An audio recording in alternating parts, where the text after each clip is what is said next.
welcome to the Unknown Webcast. This is just a bit of a trigger warning for those who believe words are more injurious than sticks and stones. I really am so conservative I can't turn left even when I'm driving. Nope. In addition to giving trigger warnings to our viewers, Ron Henzel and I both drink coffee for your protection. Yes, we do. I've had a lot of it today. Okay. This week, Pastor Rudolph Boshoff joins us to talk about Discernment Ministries, servants or cowboys. My name is Don Veinot. I'm president of Midwest Christian Outreach, Inc. in Wonder Lake, Illinois, which produces the Unknown Webcast. And our senior researcher is still, and he's trapped in the position, Ron Henzel, who will introduce the sponsors of today's webcast. And here is Ronnie Baby. Ron, I already think I know which way this whole program's going because of your usual cowboy attire. I know. I was going to wear my cowboy attire, actually. My hat and my special gunslinger shirt, but I decided against it. This is Yippee-yi-yay time, right? Well, Yippee-yi-yay, yeah. Well, here we go. Am I going to come on screen or not? I don't know. I don't see where you are. Oh, I see. There you are. I'm thinking, I usually see myself at this point. Greetings from sunny Florida, where the palm tree came outside shadow, and now we have 12 more months of summer. Yippee-yi-yay. The sponsor for this edition of the Unknown Webcast is the Heresy Conservation Board, ensuring sustainable errors for the 21st century and beyond. Our regular legal disclaimer: our guest on today's webcast, insert name here, that will be Rudolph Boshoff, has no connection whatsoever to any of the satirical content of the Unknown Webcast, hereafter known as the webcast, although we probably will not mention it again. The satirical content includes any and all commercials, end credits, puns, smart remarks, or anything else that might fall under the definition of satire. In the meantime, Midwest Christian Outreach, Inc. bears no liability for or responsibility for anyone's opinions regarding this satirical content. Our regular notices: the opinions expressed on this webcast are ours and should be yours too. If you enjoy it, or if it really annoys you and you want to inflict it on someone else to ensure your continued access, please go to midwestoutreach.org, click the yellow donate button, and contribute as you feel led. And as you do, never fear, this webcast is Y2K compliant. And don't forget to subscribe to us on your favorite video channels. And now our special guest, Rudolph Boshoff. The studio audience is going wild. That's okay. Okay. So, like I said, greetings. I'm going to stop sharing. There you go. How are you? How are things way down there near the South Pole? Oh, it's going well. It's going lovely. In South Africa currently, we've got winter, but the winter in South Africa is probably like your summer there by you guys. Yes, it's we quite just had nice, our first warm, day. and tropical. Yeah, so it's quite nice. Now, I could be completely wrong, and it wouldn't be the first time. And this has nothing to do with the show here, but you're in South Africa, and did you all just recently have, or fairly recently have, an election? That's correct. We had a recent election, and God was good to South Africa. Let's just say that. I think He worked out everything in a way where a lot of the churches prayed, and we're quite excited to see what's going to happen going forward. So, yeah, God's been good to us. Oh, interesting. That's interesting. So, yes, we have one coming up too, and we're not talking about it much on air because, frankly, our mission is unrelated to who's president. Well, we can ask this. I could ask this question. I mean, are things as divisive politically in South Africa as they are here? Where just to even, if we just even mention the names of the candidates here, we could have a free-for-all in our chat column over here. Is it like that there too? It is. It's obviously politicians and different political parties and different ideologies that are thrown around. But what we've got in South Africa now is the majority party does not have enough votes to rule effectively in a democratic constitution. So they have to find a form of alliance with another party. Now, there's two parties that we did not want to see them form an alliance with. The one is a communist party. For obviously reasons, you never want to form any alliance with a communist party. But the other one is the old president of South Africa that formed a newly found party, and it's equally as bad as the Communist Party, to be honest. So the coalition is between the second best party, or I shouldn't say best, but second biggest party in South Africa, and the present ruling government that have lost quite a few votes, and a few other little parties that have now aligned themselves with these parties to form a coalition government. But for the fist fighting, infighting, the politics surrounding the presidency, I'll say one thing. I think South Africa is pretty unanimous on who should lead. Even though they disagree with the political party, I think the two people that have been appointed, the president and vice president this time around, the vice president is known as a man of character, very outspoken, no track record of any form of abuse or of any form of misconduct. So that's quite refreshing, because I don't know if you noticed, in South Africa, to be a president, one of the qualifications is that you had to be in jail. Whereas to be governor of Illinois, you have to be ready to be in jail after you get out. Yeah. And I often tell people in Illinois, which is where I currently live, we have a policy that whenever someone runs for governor, they are always running for 2 terms. The one they're elected for, and then they once serve in prison. Yeah. Just kind of seems that way. So, yeah, I didn't want to get us sidetracked, but it does kind of spill over into the church over here. And I think it spills over into everything. Wouldn't you say, Don? Sometimes doesn't it even get into apologetics? I think it does spill over, and especially because we have, for example, a group that has among their ranks those who believe that God is giving them direct access to the information about who will be elected, what is God's will in this issue. And like 30 of them were completely wrong last time. So apologetically, they are individuals that we're dealing with on an ongoing basis in the New Apostolic Reformation. And we got to go say, okay, you're being led and deceived by false prophets. I think they are prophets. They're just false prophets. Now, that gets us in trouble because we are viewed as mean-spirited, for example, maybe anti-biblical by those who want to follow false prophets. So here's the question we'll start with. Is apologetics, discernment, part of the biblical, I'll use the word milieu, I don't usually use that, but the culture of the church, should it include apologetics and those who kind of specialize in apologetics or not? Yeah, I can start us off. I can say that the other question should be, should we call out falsehood? That's really what we should look at. And I like, there's a comment by the theologian John Stackhouse. He wrote an article, Why I Criticize in Public. Very well written, and the article is not as harsh as you would think, but he makes the following statement. He says, first of all, we need to understand that I'm a Christian. I'm called to follow the example of Jesus and his apostles. But then also, I need to, according to the biblical imperative, show and test the spirits. According to 1 John 4, verse 1, need to make sure that I give an account for who says what and test what they say. And even Jesus speaks and says in Matthew chapter 7, 15 to 16, that we should look at false prophets. And he even tells us in chapter 24, verse 24 of Matthew's gospel, that there will be some people that will come with miraculous signs and wonders and miracles. And we need to make sure that we discern and expose.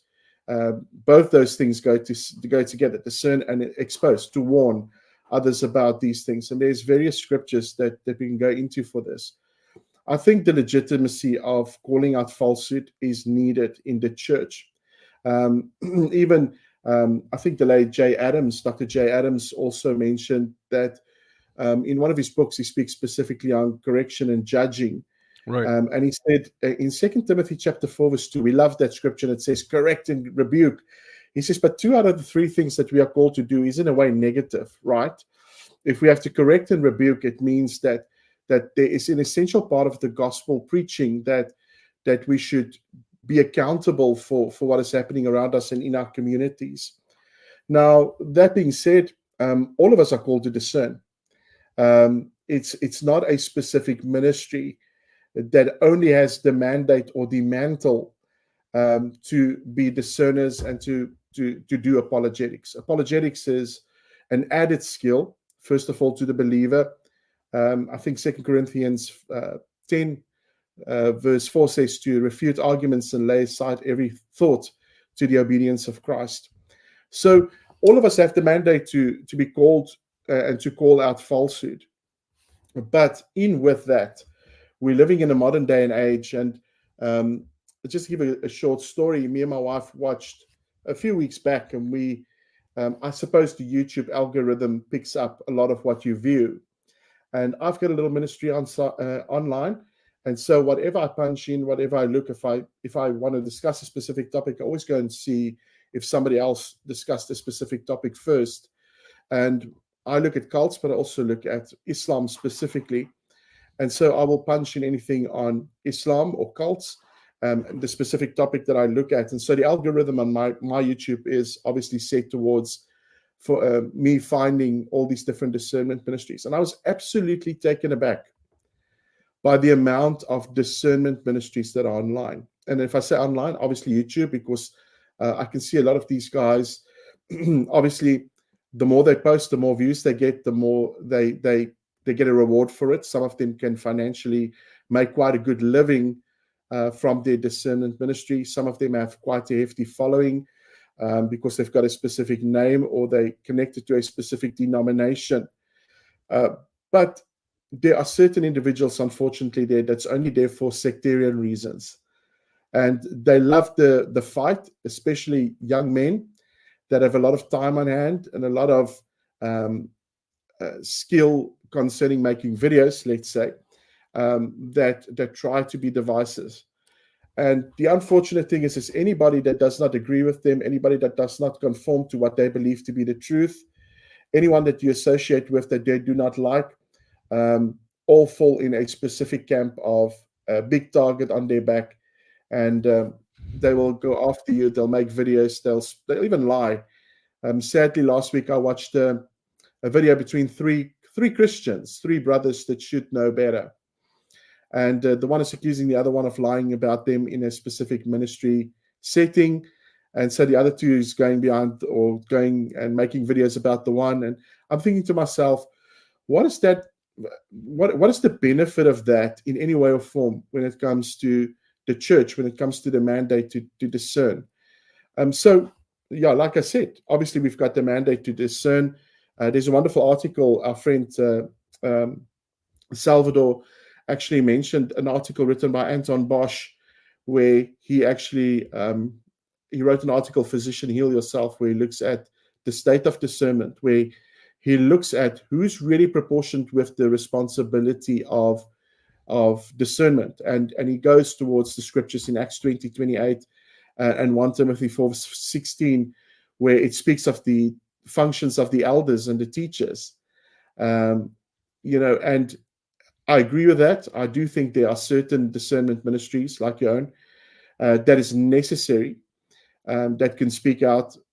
But what we want to see, I think, in these ministries, maturity, the heart of Christ, obviously to win the lost and to correct and rebuke and love, but also to see Jesus exemplified in all that they do. And the sad thing is that that is not in the order of the day. What we see in the order of the day is you get a lot of views if you're controversial. I know of a specific individual, they actually wanted me on their channel. I'm not a Calvinist. I love Calvinists, though. I even bring them to South Africa to debate Muslims. But, the interesting thing is that they wanted to do a discussion on definite atonement. And I said, I'm up for it. But after viewing the channel content, I had to decline because it's not really an open discussion. It's more of an invitation into an arena where he can see if he can pull you apart. So you'll speak about the doctrines of grace, and you'll speak about the merit of election. They'll speak about your character and why did you preach in a specific church at a specific time with a specific individual or a specific entity, if you want to say. And I go, who cares? Because they need the truth. As long as somebody opens their church and open up their heart for me to preach, I'll go preach at them, and I'll go and encourage them and make sure that I point out the error and truth in love. But the sad reality is that in a lot of these communities, you find people that are trying to generate heat and not light. And the sad reality is that the outside world is looking into this, and they're losing interest. This is an important aspect. This right at the very beginning. I mean, when I first got involved with this, it seems like 100 years ago now. We were interested in reaching Jehovah's Witnesses. That's what we wanted to do, and it sort of grew from there. And then as we met with other pastors and talked about what we were doing, they were a little concerned that, they weren't sure that they even really wanted us in their church, because to them, those engaged in apologetics are high maintenance, is the word that was used. Willow Creek Community Church used that word.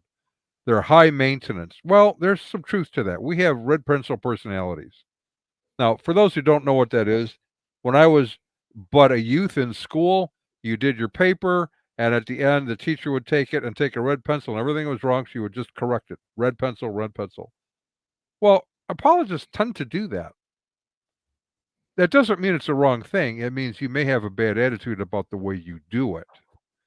And you should be selective about what you're red penciling. So if, for example, you go, I'm not a Calvinist, is that a reason to assault you as not being a true Christian? Or I am a Calvinist, therefore you should be assaulted because you're a heretic. What about you just could be wrong? And it's neither one of those. And we don't have to go to fisticuffs over it. I mean, this is a really important aspect. Our task as those involved in discernment ministry is pretty narrow, really.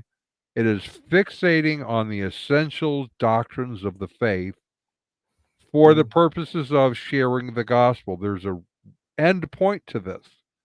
And then you can add to it perhaps helping believers grow in the faith, but that should be under the watchful eye of the pastors and elders in the church. And this is missing from a lot of apologists, frankly. Yeah, I agree. And let me just say there are many ways in which you can create unhealthy dissension in a church community. But for the sake of time, there's basically two that usually pops up. The first one is us versus their mentality. Now, it's interesting that in some of these ministries, what we see is that the criticism is never directed to a specific theological position. It's usually, if you look at it at its very heart, or at its very core, it is criticism towards a person. And it's usually based on their personality, their age, their ethnicity, their denominational status, their position in church, or whatever. And we know this is a basic ad hominem reaction, where people are basically criticized purely because they do not fit a specific paradigm. Then the other way to actually create that unhealthy dissension is obviously to demand, like you've just mentioned, Don, it's absolutely spot on, is that theological perfectionism. Right. And again, we need to say that there's obviously essentials of the faith that's non-negotiable, like the deity of Christ, the doctrine of the Trinity, God's personhood, the inspiration of Scripture, the virgin birth, and we can go on and on and on. Those things are essential. And by the way, I'll advertise a book of, I think I've mentioned this, of Norman Geisler and Ron Rhodes, Conviction Without Compromise, that lays out quite beautifully which doctrines we can disagree on and which doctrines we need to really hold dear and need to hold in a very special place for our faith's sake. So if you look at that us versus their mentality and theological perfectionism, the unfortunate thing is that a lot of individuals will judge you accordingly or according to their own preference and what they perceive to be the right person to speak authoritatively on a given topic or subject, and shoot you down because of it. You do not have long hair, so you can't speak to my crowd. You've got short hair, so you can't speak to my crowd. You've got tattoos, so but theological perfectionism is something that is actually another way to drive a wedge in between communities. So in other words, we say to people the following: You're a charismatic, you believe in the gifts. We don't. Therefore, hey, I'm sorry to say, but we cannot fellowship. We cannot come together as a community. We cannot pray together as pastors. I've had that in a previous church I pastored. Individual came right up to me and said to me, well, you guys, you sing songs a little bit faster than us. And it means probably that we can't pray together. I went, what? How do you get that? But anyway. So a lot of people will place these demands on us, trying to make sure that we conform to a set of beliefs before we can in any way or form speak authoritatively about a given topic. And again, like I said, there are certain individuals that I disagree with, but I still appreciate their absolute heart for the ministry, heart for the lost, and how they can just absolutely minister to people apologetically, even though I disagree with them on certain peripheral issues. I do not disqualify them. I just absolutely make sure that when I speak to them, I do not disqualify them on the basis of trying to call and speak forth and to bring forth a dissension. And I'll just say on that topic as well, Francis Chan recently wrote a book. And there's a few things I disagree with Chan about, but he wrote a book on unity recently, which is actually quite valuable if you read it. And a lot of what he's gone through, I know the guy's been criticized about, because he comes from a very staunch Calvinist background, and now it seems like he's associating with certain individuals that really need correction. And I've got appreciation for certain things and the bravery that he had to engage with certain individuals. And I'm assured behind the scenes, there's definitely, it does not look so sanitized as we would perceive from our side. But I think the heart of unity and the fact that we need to come together and in a spirit of unity, make sure that we responsibly look at certain things is something that comes with the heart of Christ, especially when we speak about errors and when we speak about biblical discernment. That being said, obviously there's two other ways to marginalize or to not attack heresy, and I see a lot of churches that minimalize error. Like, for instance, they'll say, well, there's certain people that I know of, I enjoy them. They do not preach too well, but judge not God's anointed, and there's this almost lethargy to actually to speak out about certain things, which is an error. I'm always reminded of Dietrich Bonhoeffer, that said that silence in the face of evil is in itself evil.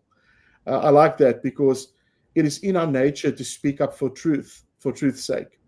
And yes, there's a time and a place for everything. And obviously we need to be wise about how we speak, and especially with those people that we have an opportunity to speak with. And we need to do this cordially. And we obviously need to speak quite clearly and say, Lord, give us the wisdom not to be cowards, because some people are just blatant cowards. They don't want to speak about any form of falsehood. They don't want to speak about error in the church, and they don't want to speak specifically about sin. Right. From time to time, I talk about my home church, because I love my home church. I love my pastor. I have a great deal of respect for him and the elders. And from time to time, we sit down and he'll ask me questions about, okay, we have this issue going on in the church with an individual. Should I take a harder stand on this? And then we talk about, well, what's the issue? And pretty often we go, well, my suggestion might be, number one, it shouldn't be public, because it isn't sin, it's a disagreement over a theological issue. Number two, it may be that it kind of goes against our doctrinal statement of our church, and so perhaps you want to caution them not to teach it in small group settings or something like that. In other words, there's a way to be gracious even when we disagree, as long as it's not heresy. Yeah. Well, I have some thoughts.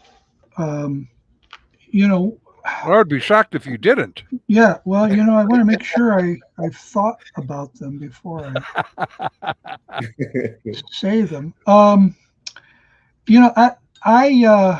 when I think about, did you mention Willow Creek earlier? I did. Yeah, I wanted to make sure you did before I mentioned them. But I did. They managed to eventually get rid of all of their apologists. Right. The irony here is personality. It's hard to imagine a more theologically weak church than Willow Creek that is somehow managing to stay afloat.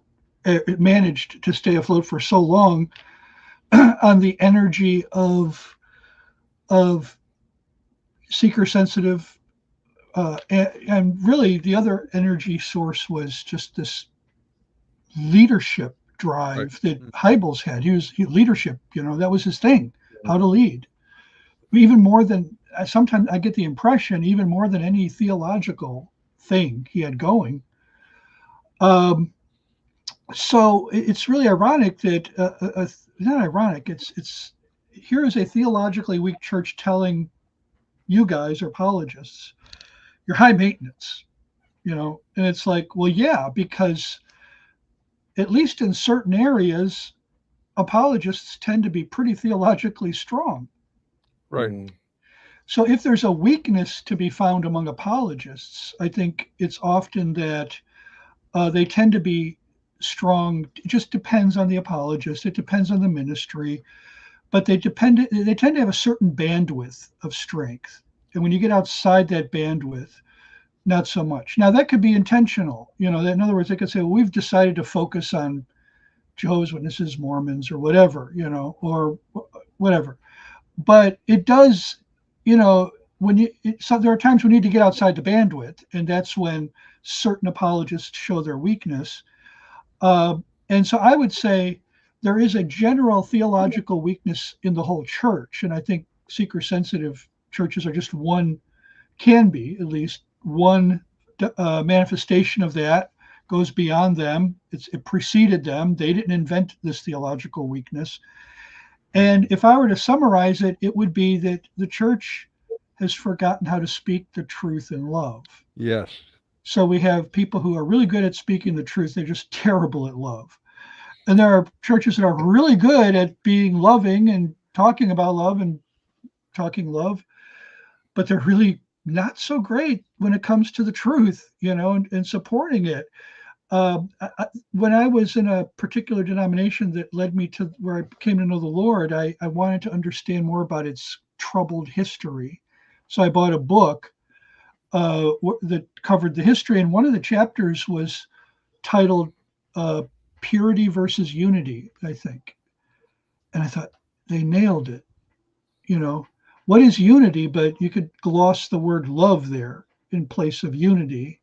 And of course, purity is the truth, and where this denomination always tended to run off the rails was with this trying to maintain this imbalance. And very often in this particular, especially early in the early years, they went off in the area, they went off the rails on the side of purity and were very unloving to certain people. Now, in our denomination, the denomination that I'm in now, all ministers must, ministers, elders, and deacons, and even I think members, take a vow to maintain the peace and purity of the church. And I think peace is another way of saying love or unity, whereas purity is another way of saying truth. So we have a very hard time, and in our church we actually take vows to this. I'm not sure how clearly everyone understands them, or how clearly everyone understands how difficult it is.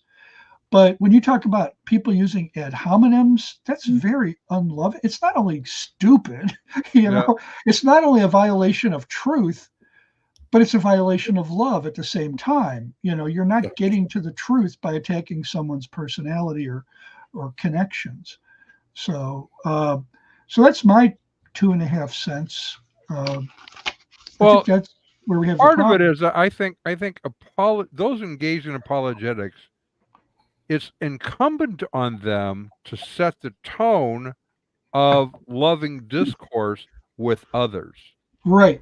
Right. So, I mean, it is, as you know, I have sort of a stock line because I have people all the time that, call me, label me mean, whatever. And I have a choice at that point. I can engage in an unloving argument, or I could say, you could be right.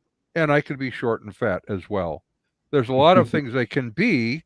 I give you my kids' phone numbers and they could say even more bad things. The question really comes down to this: am I wrong? So I want to refocus on the issue, not on the person. Like, there's a tale of two apologists that sometimes is told. Both of these apologists in dialogued or debated, depending on what you want to call it, with a notorious liberal from the 1960s named Bishop Pike. And I'll name one of them, but I won't name the other because he's actually still alive. He's the only one of the three who's still alive. And I'd like to think he's learned something from that, because it frequently gets brought up that he had a debate with Pike, and he pretty much was very shabby toward him, treated him very shabbily as a person. And the other, later on, there was I don't know if it was the same kind of debate or the same format or anything, but Francis Schaeffer had an interaction with him, public, live, and Pike walked away from that actually saying, well, I think this guy actually loves me. He actually cares about me. The other guy, not so much, So obviously we know Schaeffer cared. It seems like he cared about truth above anything. Right. But no, he actually also cared about love equally. Right. And I think we need to, that's something, Schaeffer has been dragged through the mud in the past 25 years. There are people who love to hate Schaeffer. And yet it's so ironic that he tended to be, there's so many stories I could tell you.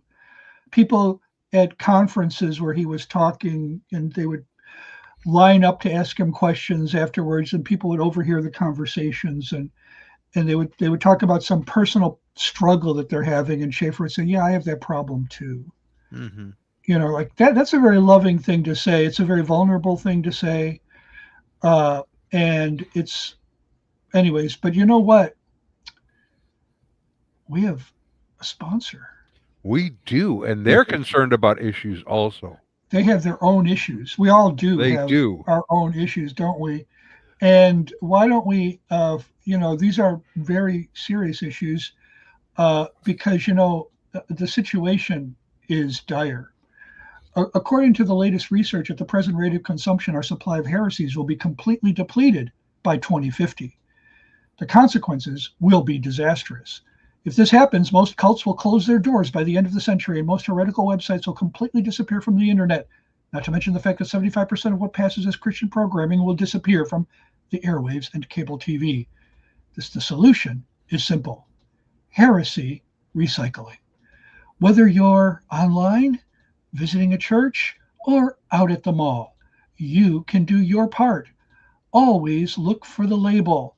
The HCJ, I was going to say the call letters of a missionary radio station in Ecuador. No, the HCB label, the Heresy Conservation Board, ensuring sustainable errors for the 21st century and beyond. No, not HCJB in Quito, Ecuador. HCB. Boy, I still have that. And we don't want to run out of heresy, otherwise we're all out of work. Right? What do we do? Well, let's recycle those heresies. Because this is a crisis and it's not sustainable. And yeah. Well, so, and in truth, though, this is satire. In truth, we are usually always dealing with recycled heresy. It just keeps coming around and around and around again. Yeah.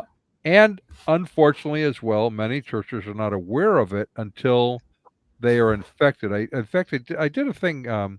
We've been doing a Tuesday night thing on deconstruction, and one of the sessions I did, I titled it AIDS, AIDS, and Ron, you're familiar with me using that. And I said, AIDS, the acquired ignorance of the doctrines of Scripture.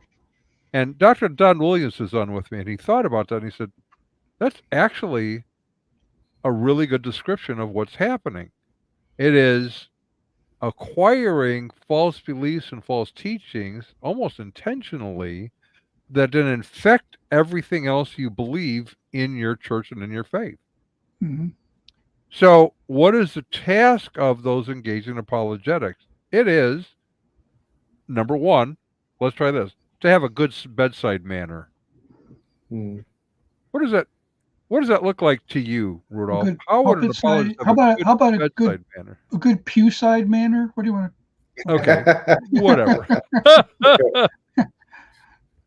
Whatever. I think Should the pastor be terrified of the apologist walking down the aisle at the end of a service to have a discussion with them?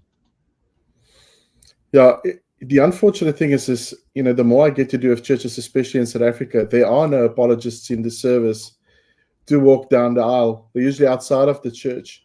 And I think that's one of the concerns is we've got, if I have an ought against a pastor, I make sure to contact the pastor first, right? Yes. If he puts out a YouTube clip, if somebody sends me a YouTube clip where they say, listen, this guy said the following, he said XYZ, I make sure to contact the pastor. I send him a letter. I usually tell him, listen, on this date, you said so-and-so to your congregation. And I'm just checking up because, unfortunately, what you said is not true for the following biblical reasons. But I don't want to, you don't know me from a bar of soap. You do not know my influence. You do not know where I come from. My desire is to speak to you in person if I get the opportunity. So please let me know.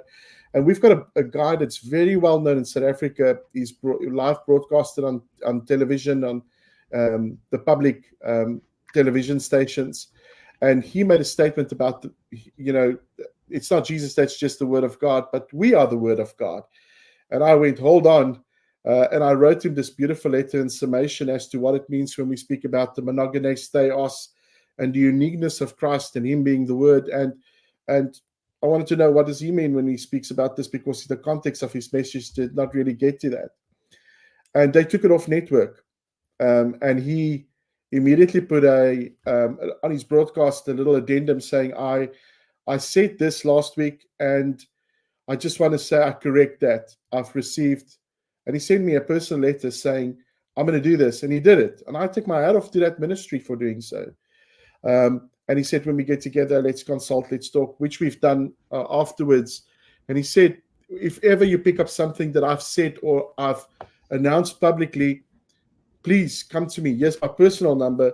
Speak to me directly. And the funny thing is he said to me, I just want to say something to you. Before I took to heart what you said, I found I saw on your website that you're accountable to a few people in your ministry.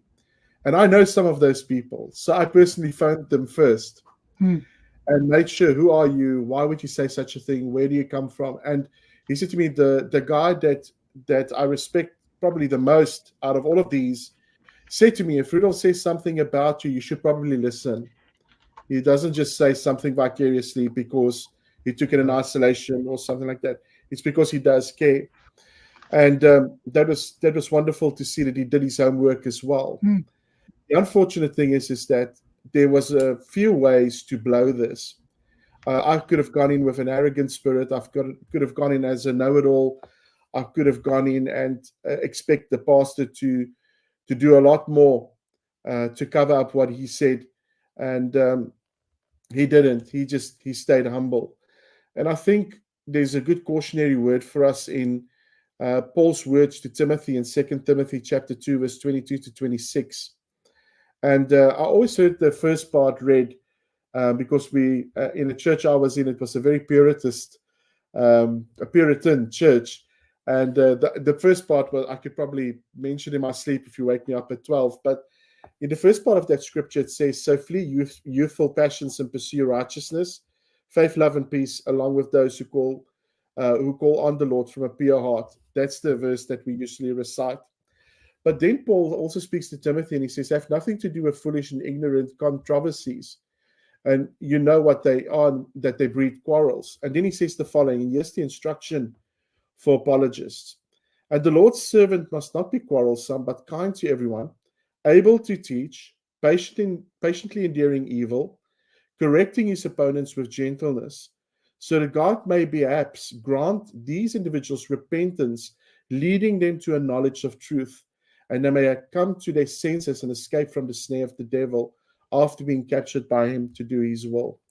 Here, Paul gives us a good summation as to what our heart should be and what our attitude should be whenever we encounter somebody saying something that is of no effect. And you guys spoke of Francis Schaeffer. In actual fact, when I became a Christian, one of the first books one of my mentors allowed me to read was The God Who Is There. And I can still remember one of the things that I highlighted in the book, because I was a very zealous Christian. And the first part I read, in actual fact, in the book, very early on in the book, he said, "There's nothing more ugly than orthodoxy without understanding or compromise, or compassion." Sorry, compassion. So orthodoxy without compassion and understanding is something that is deeply dangerous. And the sad reality is you will never bully somebody into the kingdom. I've got an individual that I can listen to him. But it's not for everyone. And he speaks to Muslims. But the attitude in which he speaks to Muslims, if you listen to it, you'll be ashamed. And that's usually what I feel whenever I look at this guy's YouTube channel. The sad reality is he's been through a divorce. The sad reality is that even in the court proceedings, he abused his wife physically. There's mention of that, etc., etc. But the guy's still going. He's still supported. People still support him because he's fun to watch. He dismantles people and he goes, ha, ha, ha, what do you say? And he does all these antics in his channel to draw people. And people think he's a great apologist. And I think to myself, I hate to say this, but it's kind of like, did he go to the Donald Trump School of Apologetics? Gee. I hate to say it. Something you said earlier I want to mention is that, I know I need a new prescription, but I can still tell the difference between you and a bar of soap. I just want you to know that. But I just checked. Yep, you're not a bar of soap. Okay. But yeah, it's compassion. There's you're mentioning these videos that you can watch now. There's a particular apologist that I won't name again, even though he has passed away.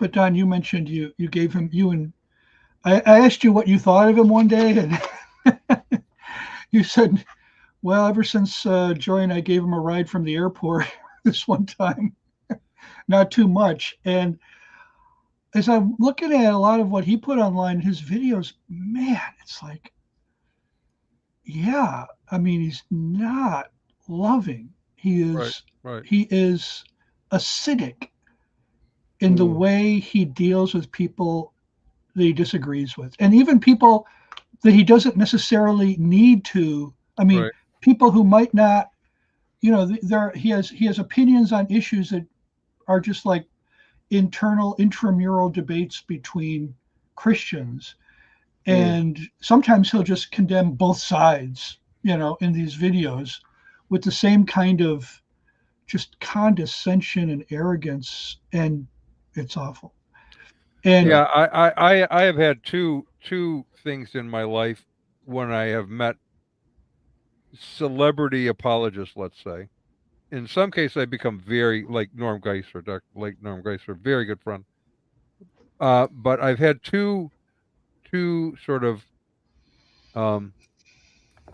effects of that. One is I was thrilled to meet them and to get to know them and to develop a long friendship. The second was I am so sad that I met them because they were clearly not the individual on a personal level that they should have been, as Ron had pointed out in this particular individual's case. And that's unfortunate because they are setting a tone for others that are learning apologetics from them. And then they're taking that tone, not just the information, but this attitude back into the church until they end up leaving the church because they're not getting, and this is an important aspect, I think, they're not getting the kind of strokes from the pastoral staff that they believe they deserve. Yeah, for sure. So you've seen that on a grassroots at the street level as opposed to at the celebrity level, is what you're saying. Oh, absolutely, absolutely. Sometimes I've had pastors call me and say, okay, I have an individual here. He wants to do X with our church, but I'm a little concerned. What do you know about him? And as we talk about it, I have to say, my suggestion is this: if he really wants to serve in the church, he needs to demonstrate that he has a servant attitude. And you can't really use him until that happens, because there's too much risk of him injuring others in the body with some of his antics. You know, the Apostle Paul says knowledge puffs up. Right. And I think if I were to have coffee with Paul and talk and bring that verse up, he would probably say, if I were to say, well, does knowledge do that? I mean, should we just like empty our heads of knowledge so that we can all be humble? Because I know if I'm totally ignorant, I should probably also be humble. But then again, I found a lot of ignorant people who have no knowledge who are very puffed up too. Exactly. Yeah. So I think what he's saying is the same thing runs parallel to what he says about the law. The law is holy, just, and good, but it gives sin the opportunity, and sin takes that opportunity and runs with it. So it tells us not to do something, and it's kind of like, I don't know if you ever watched The Simpsons, that cartoon that we Yankees have over here, where there was this one episode where Bart Simpson, runs into a car. He's on a skateboard, and he runs into a car and bangs his head on the pavement, and you see his little spirit going up into heaven, right? And he gets on this escalator, and it's going up and up and up, and he hears this voice on like a loudspeaker, and it's saying, "Do not run up and down the escalator, and do not spit over the side." And the first thing Bart does is start running up and down the escalator. Then he looks over the side, and he sees the earth getting smaller and smaller, and he goes, and he spits over the side. and at that moment, the escalator turns into a slide, and he goes straight down into the other place. And I thought, yeah, that's exactly right. That's Romans 7. As soon as we hear the law, it makes us it gives us the idea to do the thing that is in our hearts already to do. And knowledge is the same in that it's not like this toxic substance that brings arrogance. It brings out the arrogance that is in you. Already there, right? And I think that's something that goes way beyond apologists. I mean, I've seen it in just theology conferences. I've seen it in online theology videos. You see the attitude coming out in certain people who were given a platform or a microphone a little bit too early in their spiritual life. And Yeah, I think recently Dr. Michael Brown actually wrote a very helpful article on Discernment Ministries, and he just says the following. He says, "Listen, before you give somebody an opportunity to grant you their opinion, ask, who is this person? Where did they come from? Is it an 18-year-old kid sitting disgruntled, excommunicated from the church in his parents' basement, speaking from a place of pain and suffering? Is it a former missionary? Who is this person speaking to you?" And then ask yourself, if what he's saying is true, does it fit the overall biblical imperative to speak in the way that is befitting to what we've been taught to do and how to say it? And the sad reality is that a lot of people, and all of us do this. Like I said, if you see something on YouTube that looks a little bit provocative, you click on it and you watch it. It's called clickbait. Mm-hmm. And so some of these individuals know, if I get 1,000 people clicking on my channel, or maybe millions, I know for a fact that I will get a view. But without that being too provocative, I will not get the views that I do get. So I need to make sure that whatever I produce, is curtailed in such a way that people will want to click on it amidst all of these other ministries. And I always think to myself, what is the importance here? Is it speaking truth or getting clicks? And let's start looking at people and their heart. Listen, there's a few discernment ministries out there. I love to listen to their stuff because what they speak about makes sense.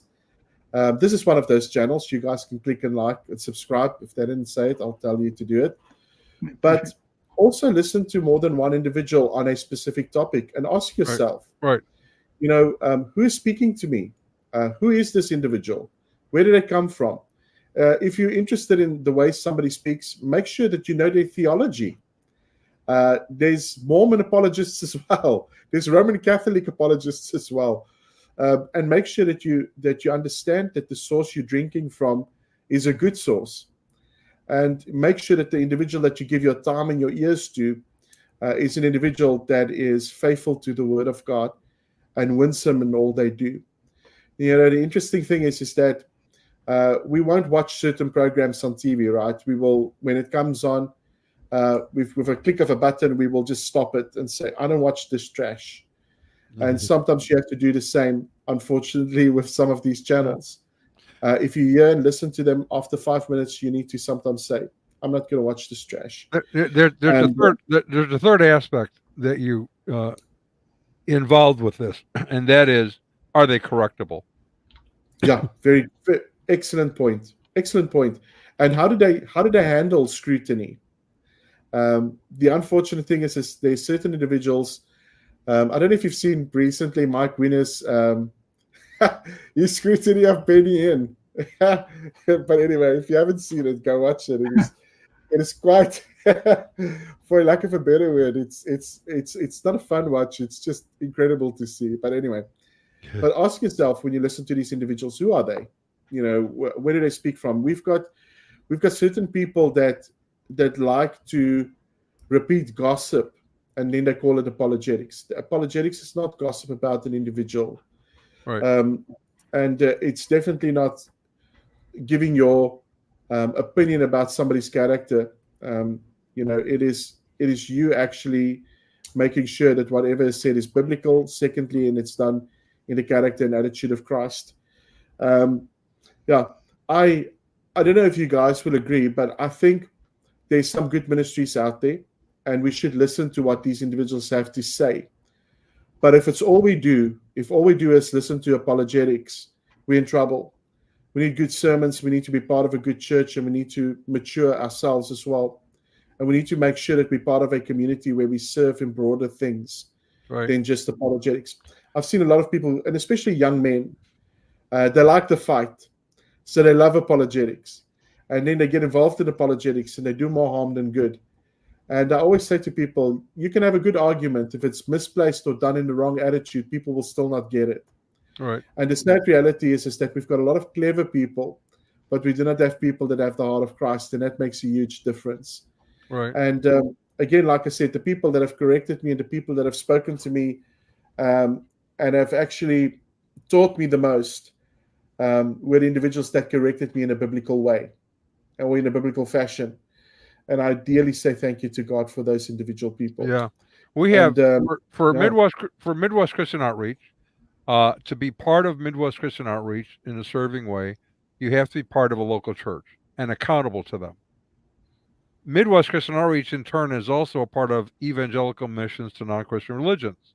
And being a member of that means each of us also have to be a member of a local church. So everything we're saying is we want you to be involved in this kind of a ministry, but we want your spiritual life to be observed by those who are close to you, to whom you're accountable. This is really important so that you don't go off the beam. Now, I know we're going to have to go. You advised us in the beginning we have to leave early because you have to actually go teach another group.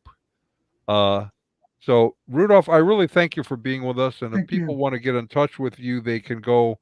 We have links on the description panel on where to go find you at, hunt you down, and ask you questions. So, if I do not know, I'll see you guys. Ron, would you walk us out of here? Oh, we're going to end early today. Well, I thought we'd talk a little, but let's not do that. Here, let me get my screen up here. Let's give credit to whom credit is due. Our resident cult leader profiler is Neil before me. Our wardrobe manager is See How It Fits You. Culinary services are provided by Chef Ham and Cheese. Our tinfoil hat provisioner is Just In Case. Jehovah's Witnesses coverage comes from Armageddon and D Opposer. Our Mormon Archives manager is Polly Gummus. Our Liberal Denominations Bureau Chief is Lucy Goosey. Our transgender issues coverage comes from Ben Hur. Special correspondent for cults based on the Hindenburg disaster and flying turkeys, Ode to Humanity. Our fact-checking supervisor is Oleg Pulling. Technical assistance comes from Mercury Research. Our legal advisors are at the law firm of Dewey, Cheatham, and Howe. Our grievance resolution director is Giovanna Pisami. Our director of privacy assurance is Wiretapping. And original idea sourcing comes from Drew A. Blank. The Unknown Webcast is a production of Midwest Christian Outreach, Inc. in cooperation with Emergency Manicure Productions, both of whom are solely responsible for this content, although you will never be able to prove that in a court of law. Never happened. No. And with that, thank you, Rudolph. And I know you're going to run off. See you all later. Bye-bye. See you guys. Lovely night.